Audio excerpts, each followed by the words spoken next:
This is the value of wrestling, the revolutionary force in wrestling podcasting. Oh, I'm the big time. I'm back. I'm right here in studios, and we're going to be talking about Fall Brawl on FlashBack Wrestling. Join me as we break it all down.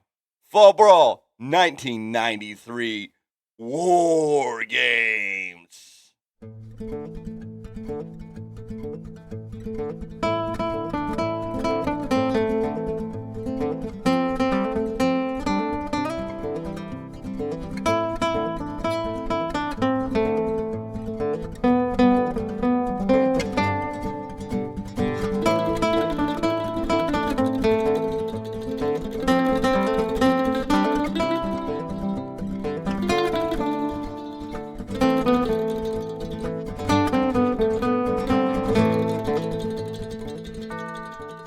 Oh, yes, I am back with Flashback Wrestling. Oh, you know it. I'm the one, I'm the only, the big time. Right here with Flashback Wrestling, where we take you back in the time machine to a time in the past where we look at old wrestling programs, pay per views, main events, TV shows, anything from the past, and we bring it back into the future and we break it down and we talk about it. And this time we're talking about Fall Brawl 1993, one of the first of really under the WCW banner of War Games. Yes, ladies and gentlemen, it's WCW Fall Brawl 1993 from Houston, Texas, in the Astrodome. Commentary team of Tony Schiavone and Jesse the Body Ventura. Also, as a announcer, we have Eric Bischoff in the house. Ladies and gentlemen, this is 1993 WCW before Eric Bischoff's completely in charge, before Hulk Hogan's on the scene.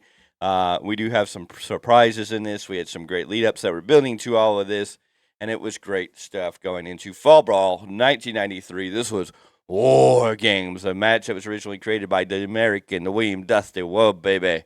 Yes, Dusty Woods knows all about the War Games. And he was in a lot of the War Games prior to this. This wasn't the original War Games under the NWA WCW banner, but this was where WCW found War Games on Fall Brawl. So we're going to break down everything that happens to you, everything for you on Fall Brawl right here. This is the Value Wrestling. I'm the big time. This is Flashback Wrestling. We're going to get jumped into the time machine. We're going to go back to the year 1993. We're going to the fall. We're going to Houston, Texas. We're going to the Astrodome. And we're starting off with a WCW TV Championship match. Lord Steven Regal coming down the ring with Sir William at this time to take on the WCW TV champion, the one, the only, the legendary Ricky the Dragon Steamboat. And I'm not getting any audio out. No, I'm getting audio out. So, we had Ricky Steamboat as the WCW television champion. He came down in the ring. His ribs were bandaged up. He was attacked previously on what was WCW Saturday Night by William Regal with an umbrella, and this set the match. Before the match had started, Steamboat would attack Regal, and we'd get a good classic match between these two. These two gave us a great match. It was a good, solid match going back and forth. Regal trying to work over the ribs of Ricky Steamboat in a slow-paced, methodical way. Ricky Steamboat eventually comes back with a couple of quick pins. Steamboat with a fine body press. But as he floats over, as Regal goes down and he floats over, Regal kind of shoves him off of him.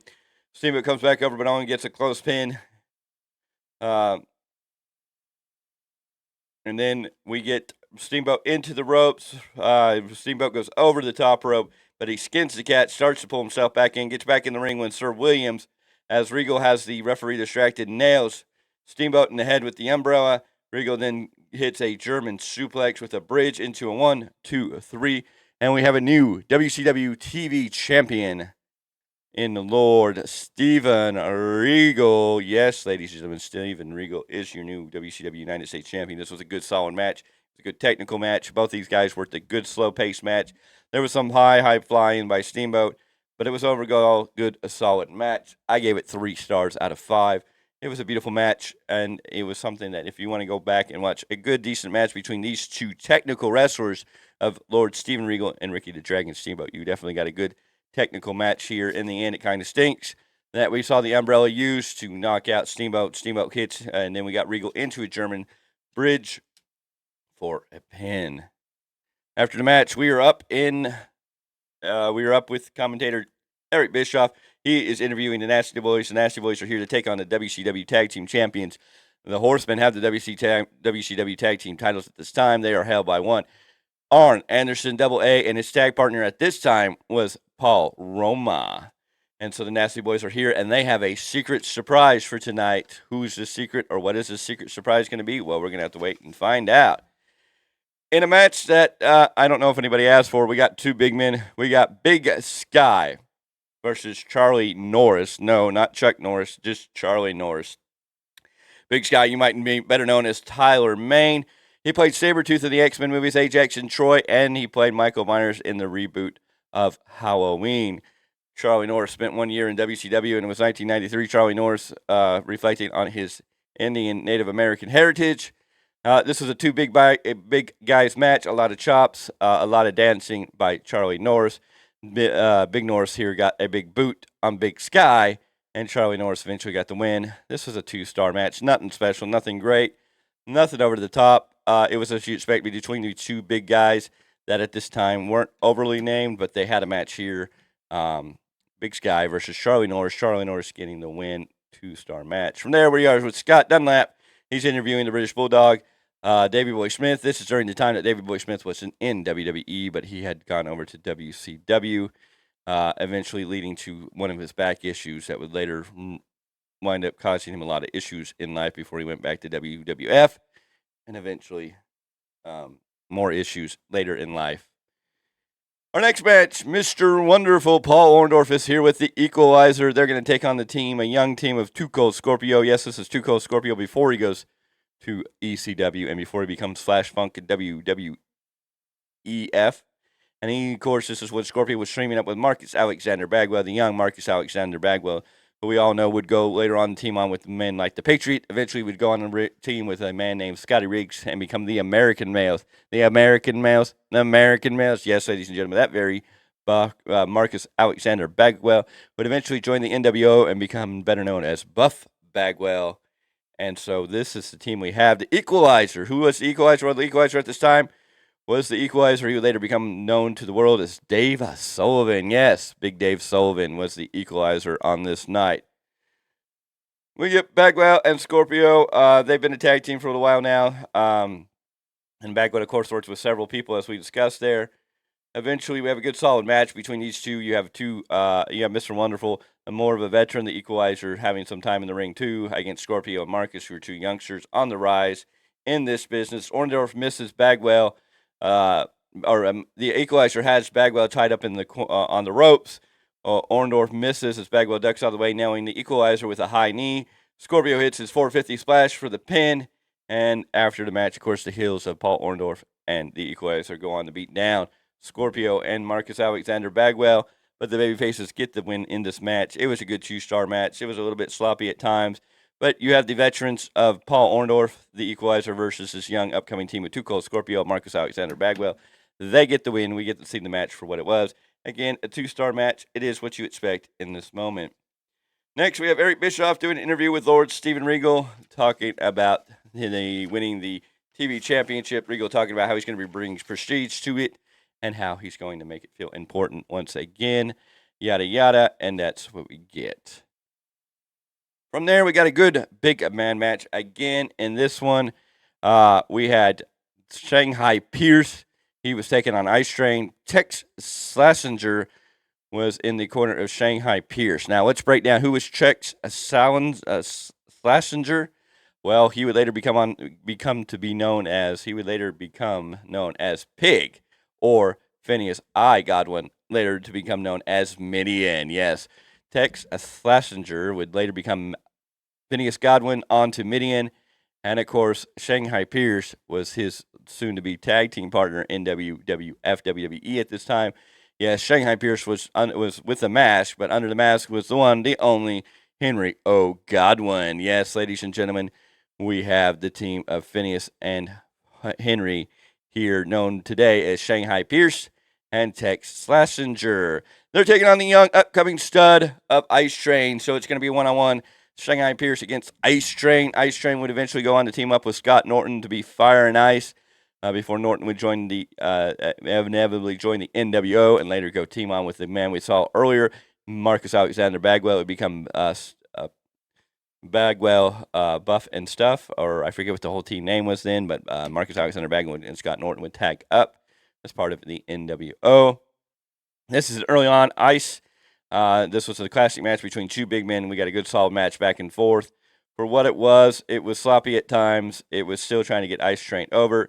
In the end, Tex Salinger had a bull rope. He climbed up on the apron, and Shanghai grabbed the other side of it. They tried to clothesline Ice Train with it, but Ice Train just ran through it, pulling the rope from them, and eventually turns and picks up Shanghai Pierce into a beautiful power slam and gets the 3 count for the win. This was a 2-star match. It was what it was. It was two big men fighting it out. Nothing special, nothing fancy, just what it was. And just what you figure it would be in that type of matchup. From there, we got the WCW Tag Team titles on the line. The Nasty Boys versus the Horsemen, Arn Anderson and Paul Roman. The Nasty Boys are out first, and they have their big surprise today. None other than Missy Hyatt. Missy Hyatt out here to help the Nasty Boys. And here come the WCW World Tag Team Champions, Arn Anderson, Paul Roma, the 4 Horsemen. This was before they actually had Horseman music. A lot of the music was random for this show. Anyways, of course, this is on the WWE Network, so I don't know if they changed the music, don't have the rights to the music. So it's always hard to say. We got a good solid match between these two teams. A bunch of old school tag teams. They had the highs, they had the lows, they had the methodical working the match, working the stretches, slowing the pace, keeping the pace within time. Arn Anderson would eventually hit a beautiful spine buster on Brian Knobbs, who would then get hit with a beautiful dive from Paul Roma off the top. The ref's back, Shern snags, jumps up on the top rope and drops a big elbow on Roma, who's on top of Knobbs, and then he pulls Knobbs on top of Roma. The ref turns around and we get a 1, 2, 3, and we have new WCW World Tag Team Champions in the Nasty Boys. Yes, ladies and gentlemen, the Nasty Boys are the new WCW Tag Team Champions. This is a good, solid 3-star match. It's what you expect between tag teams of this caliber. They definitely brought it. We had some high-lows matches. They definitely gave us the slowing down, the more methodical, pacing it, making it a really good, decent match. And then from there, we had an interview with Jesse the Body Ventura and the Nasty Boys, celebrating with Missy Hyatt on their new win. From there, we got a video package of Vader beating down Cactus Jack. We got the backstory of Cactus Jack getting beat down by Big Van Vader. Cactus Jack had a mystery bag that was eventually taken by Vader and his manager at this time, Harley Race. Eventually, Jack would get counted out, and Vader would get counted out, giving Jack the win. Vader would demand a rematch next week, and Vader would wind up powerbombing Jack on the floor. This would make Jack disappear for a while. And WCW would go out to investigate. They'd eventually find him on the streets of Cleveland, Ohio, with what seemed like he had amnesia. They even brought his wife and kids in to see if they remember. He didn't remember them. Eventually, about 4 months later, Cactus Jack would return, attacking Vader from behind, and then eventually getting back his stuff. This is what leads into a special bounty match. Yoshi Kwan with Harley Race, of course, is taking on Cactus Jack in this bounty match. This is Cactus Jack's first match since April of this year. And, of course, we get a typical Cactus Jack match. Harley Race tries to interfere, but he winds up getting hit by Kwan. Cactus hits his beautiful patented double underhook DDT and gets the 1, 2, 3. Then he suplexes Harley Race, who is still stumbling on the ring, into the ring, gets his bag back. This is what you expect between these two. Yoshi Kwan, it wasn't beautiful. It wasn't perfect. They had some botches in this match. It was a 1-star match. It was what you expect from Cactus Jack at this time. But a great moment for Cactus Jack, and we're going to hear more about Cactus Jack leading into the next pay-per-view, which is Halloween Havoc. From there, we get a promo package of Ric Flair and Ravishing Rick Rude. We get shown Rick Rude's Flair for the Gold with Ravishing Rick Rude on there. He's trying to hit on Fifi, who was a valet made for Ric Flair. He went in to kiss her. She didn't like it. Flair laughed at him. And then eventually Ravishing Rick Rude would nail Ric Flair from behind with the title belt, which would lead to us having Ravishing Rick Rude versus the Nature Boy Ric Flair for the WCW World Heavyweight Championship. This is an era that the Horsemen were kind of, sort of baby faces at this point.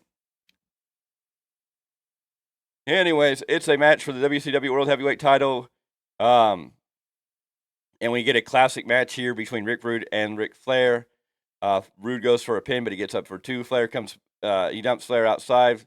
He goes after Fifi. Rude goes after Fifi, goes over and starts yelling at Fifi. She smacks him. Rude kisses her again. Fifi goes to smack him again, and he pulls Fifi in the ring. Flair comes from back in and charged up.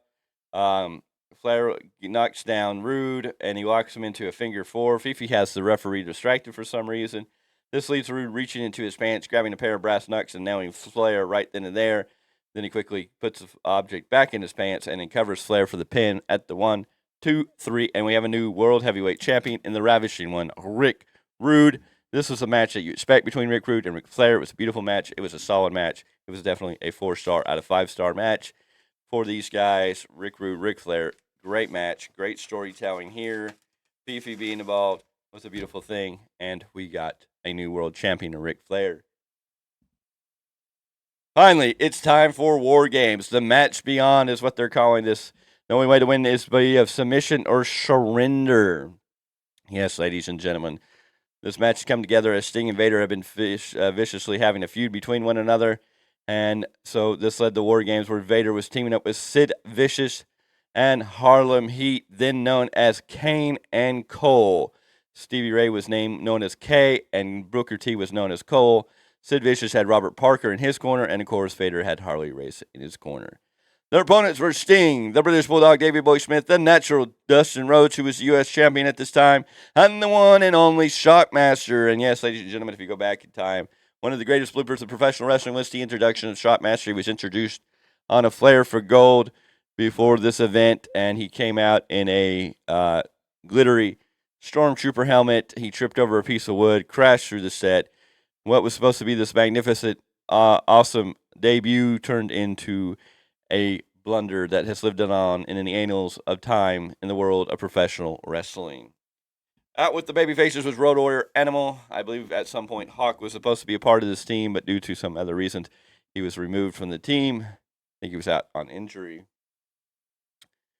Anyways, Vader was the first one in. They were going to send the babyface were going to send in the Shockmaster, but Dustin Rhodes wanted to go. They tried to tell him not to, but Dustin Rhodes jumps in anyways, and we start off with Vader and Dustin Rhodes. The first period is a 5-minute match, or it's 5 minutes before the next person can come in. Vader and Dustin went back and forth. Vader just beating the snot out of Dustin Rhodes, who had already been injured earlier. Was not in perfect health, but they had a great battle. It was great to see Dustin Rhodes here. This would have been pre-Goldust era. This was when he was still the Natural. He was definitely looking like a future star in the making before he went off to WWF, WWE. After the first 5 minutes, the coin was flipped and the heels would get the next person in. So we're going to have 2-on-1. The first man in for this team was Kane, who would later become known as Stevie Ray. Stevie Ray in there with Vader, or known as Kane at this time, 2-on-1 beatdown. After about 2 minutes, Sting gets into the ring. We have Sting in the ring. He helps even out the odds, and we go back and forth until that period's over. Next in was Sid Vicious. Yes, Sid Vicious making his appearance here, helping out Vader and Kane. Interesting to say that nowadays. The sixth man in was the British Bulldog Davey Boy Smith. And then number 7, Cole, or Booker T. Cole. At this time, he would later be known as Booker T. Is the 7th man in, which leaves finally the Shockmaster. Shockmaster eventually comes into the ring. And he's not there very long. And now we officially start the match. And now we're just waiting for a submission or a surrender for a winner. The Shockmaster working over Cole, beating him down, working on his back, working on the ribs. Eventually, he rocks Cole into a bear hug. Everybody's just kind of watching it. It's kind of bad and botchy here. Eventually, Cole surrenders, taps out, submits, gives up. And your winners are Sting, the Shockmaster, Davey Boy Smith, and Dustin Rhodes. What you would expect in a War Games match. This was a good War Games match for it was. I gave it 3 stars out of 5. It was mediocre. It had some high-lows points. The Shockmaster in the end kind of took away from it. He wasn't much in the ring there. The bear hug. You had Kane over in the corner fighting with, I believe, who was Dustin Rhodes at the time, but he could have gotten over there and helped his brother, but never really did. The ending was kind of awkward, but it was a good, solid match. You got War Games here at Fall Brawl 1993. an awesome pay-per-view in its own right. You had some good matches. You had a great match between Ricky Steamboat and Lord Steven Regal at the time, and then you had the world title on the line, Ric Flair versus Ravishing Rick Rude. That's a match that you can book on paper. That's a match that gets booked, and you know is going to be one of the highlights of the night on any show. So it was beautiful to see that go down the way it did. Ladies and gentlemen, this has been Fall Brawl. Overall, I give Fall Brawl 3 stars out of 5 as an overall pay-per-view. This is Fall Brawl 1993 from Houston, Texas, live from the Astrodome. The crowd was definitely into it at points, but it definitely shows its age for 1993 when you go flashing back 30 years ago, ladies and gentlemen. Anyways, I am the Big Time. This is the Value Wrestling. I thank you for joining me. I thank you for checking in on this quick review of Fall Brawl 1993. I hope you enjoyed it. If you like this type of content, hit that thumbs up. If you're new to this channel, go ahead and hit that subscribe button so when any new videos, content, and anything else comes up, you know, you'll be a part of the Value Wrestling family. Ring that bell for notifications so when that content does come up, you will know that it's there. And if you like this stuff, give me a thumbs up. If you have suggestions for events that I should watch and do a review on, drop those down in the comment below. I will be reviewing the Survivor Series, the very first Survivor Series, next week. We will go over that heading into the Survivor Series, but I figured today we drop in and go over one of the original War Games, and this is one of them from 1993's Fall Brawl, where War Games became a kind of a staple to the show and event. Anyways, ladies and gentlemen, on the Big Time, this is the Value Wrestling. This has been Flashback Wrestling. I thank you for joining me, and now we're going to jump back into the time machine, head back to 2023, and head back to our normal lives. But I hope you'll join me next time. Leave your likes, comments, and share this out to everybody. I appreciate you and hope to see you next time.